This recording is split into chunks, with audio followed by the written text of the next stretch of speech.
Wiki iliyopita tulianza kusikia juu ya safari ya mshambuliaji na nahodha wa timu yetu Neema Paul Kiniga, ambaye pia ni nahodha msaidizi wa Fountain Gate Princess.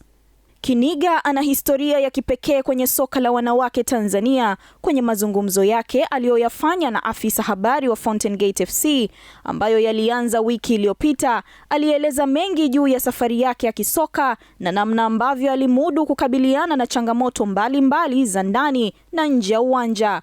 Wiki hii Kiniga anaendelea na simulizi yake nzuri juu ya maisha yake ya soka.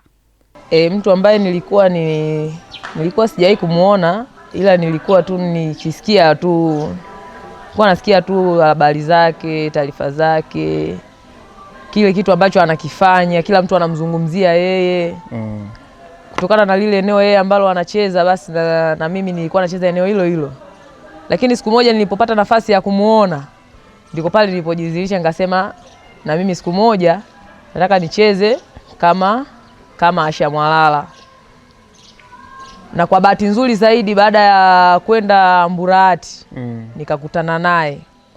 Nilikuwa mchezaji wa Mburahati Queens, kipindi hicho ndo madada zetu.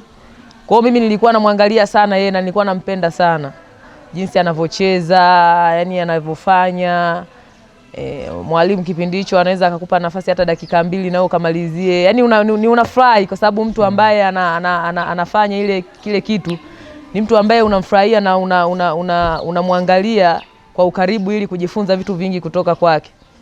Na ilikuwa hivyo kiukweli. Hata yeye alikuwa na moyo mzuri sana, alikuwa anapenda sana kutupa moyo, anaongea sana na sisi.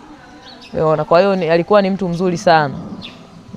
Kipi kilikuwa ni special kwa Asha Mwalala, utofauti wake yeye na wachezaji wengine ambao uliwakuta pale? Kitu ambacho kilikuwa special kwake, kwanza alikuwa ni kiongozi mzuri. Alikuwa ni kama dada, pia alikuwa ni kiongozi mzuri hata kwa wenzake ambao tayari walikuwa analingana nao kiumri. Kwa kweli alikuwa ni mtu wa tofauti, alikuwa na moyo mzuri sana.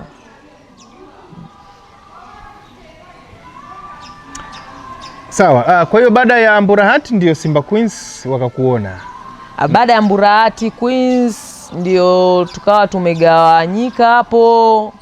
Wengine walienda Evergreen, kulikuwa hapo na Evergreen kipindi hicho ligi ndio inaanza kutengenezwa, Evergreen ilikuwepo. Tukagawanyika, tukaondoka. Baada ya hapo mimi ndo nikaondoka zangu, nikawa nimepata hiyo timu ya Baobab Queens ya Dodoma. Na yenyewe Baobab Queens kipindi hicho ilikuwa ni timu nzuri sana, ilikuwa na wachezaji wazuri sana, kina Evelyn Sekikubo, kina Kibo mchezaji wa Simba. Tulikuwa pamoja nao kwenye hiyo timu ya Baobab Queens.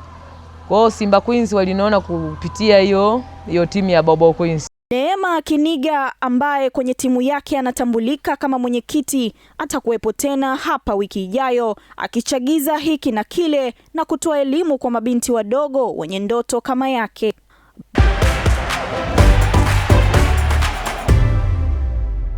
Fountain Gate FC si klabu inayojenga wachezaji ndani ya uwanja pekee, ni klabu inayoamini kuwa mchezaji bora ni yule anayegusa maisha ya jamii inayomzunguka, na hiyo ndiyo sababu safari ya wiki hii ilitupeleka mbali na viwanja vya ligi kuu. Safari ikaanzia jijini Arusha, ikakatiza mikoa kadhaa mpaka kufika Sumbawanga mkoani Rukwa, ambapo meneja wa idara ya habari na mawasiliano wa Fountain Gate FC Issa Mbuzi alikuwa mgeni maalum katika mchezo wa hisani pamoja na uzinduzi wa taasisi ya beki wa Fountain Gate FC Under 17 Peter Kilimantinde. Safari hiyo ilikuwa sehemu ya kuunga mkono jitihada za vijana wanaotumia vipaji vyao kuleta mabadiliko chanya katika jamii. Kwa kushirikiana na rafiki yake, msanii maarufu wa muziki kutoka Sumbawanga Pop Gang, Peter aliandaa tukio hilo maalum lililolenga kuwakutanisha vijana kupitia mchezo wa soka pamoja na kuanzisha rasmi taasisi yake.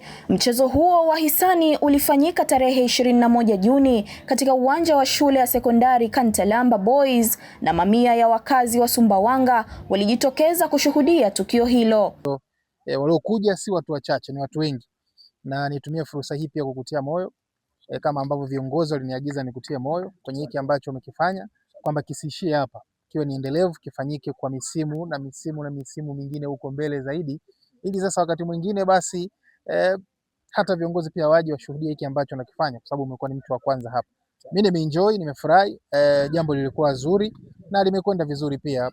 Idadi kubwa ya watu hao wamekuja hapa kusupport, maana yake lazima utambue mchango wao na unauamini kwamba hao ndio watu ambao wako nyuma yako. So all the best, tukutane season ijayo, ndio? Kwa unatuahidi nini za season inayokuja? Kwanza season inayokuja tunaahidi mambo mazuri kwa watu wote wa mkoa wa Rukwa na wapenzi wote wa soka ambao wamejitokeza. Msimu ujao utakuwa ni sijashindwa kueleza, ila najua itakuwa ni big, kutakuwa na surprise nyingi sana.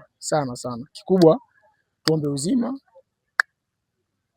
hapo mbele tutafanya kitu kizuri zaidi ya hichi tulichokifanya siku ya leo. Shukrani sana. Baada ya kutoa ubingwa wa mashindano ya Wisdom na kufurahia mapumziko mafupi, watoto wa Fountain Gate Academy Kids Soccer Program wamerejea rasmi uwanjani kuanza maandalizi mapya. Mazoezi yanaendelea katika uwanja wao wa nyumbani pamoja na viwanja vingine vilivyopo ndani ya jiji la Dodoma, huku lengo likiwa ni kuendeleza vipaji, kuboresha uwezo wa wachezaji na kuandaa kwa mashindano yajayo. Katika kurejea huku, watoto wameonyesha ari kubwa na hamasa ya kuendelea kujifunza na kushindana katika mazingira bora ya mafunzo yanayotolewa na Fountain Gate Academy. Aidha, mmoja ya makocha wa programu hiyo ya Kids Soccer, Zakaria Joseph, amezungumza kuhusu kurejea kwa programu hiyo, akieleza mafanikio yaliyopatikana baada ya kutoa ubingwa wa Wisdom, umuhimu wa mapumziko mafupi kwa watoto pamoja na malengo ya programu katika kipindi hiki cha maandalizi. Li ya Zaka na matukio yote ya mazoezini kutoka Kids Soccer Program.